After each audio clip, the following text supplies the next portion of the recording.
I'm Ed Johannsen, here now the news. Following yesterday's release of the latest report on the AIDS virus, the Surgeon General stunned reporters when he said today in a news conference, "Okay, nobody has sex until I've figured this thing out, all right?" Researchers working in a lab in Shotgun Falls, Wisconsin have made further progress in unraveling the mysteries of the DNA molecule. Scientists there announced yesterday that they have decoded what appears to be a 90-day service contract and an expiration date. ABC Television announced plans this week for a new weekly detective program starring Art Garfunkel and comedian Stephen Wright. The two will play private investigators working in Des Moines, Iowa. Said one network vice president, "The show will be just like Miami Vice, only less interesting." The National Aeronautics and Space Administration launched a classified orbital satellite yesterday. Shortly after the launch, the satellite fell out of its orbit, re-entered the Earth's atmosphere, and crash-landed in the swimming pool outside the Sands Hotel in Las Vegas, Nevada. NASA officials are calling the experiment a huge success.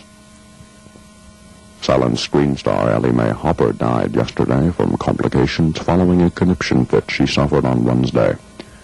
Survivors include Ellie Mae's family, her friends, and pretty much everyone else except Ellie Mae.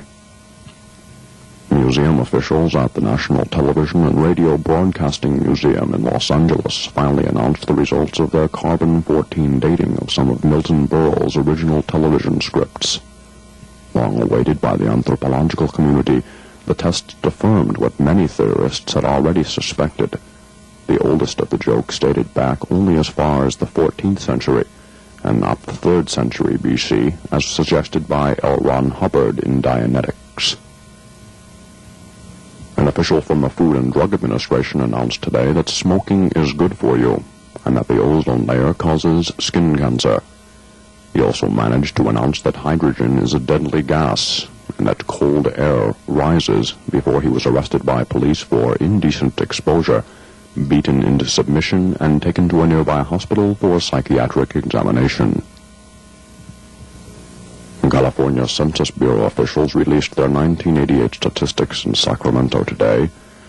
Not surprisingly, the Bureau's report indicated that 1 out of every 7 dwellings in the San Fernando Valley houses 2 or more stand-up comedians. Linguists at the University of Northern Maine have experimentally determined that for reasons they don't really understand yet, the word kumquat is the funniest word in the English language.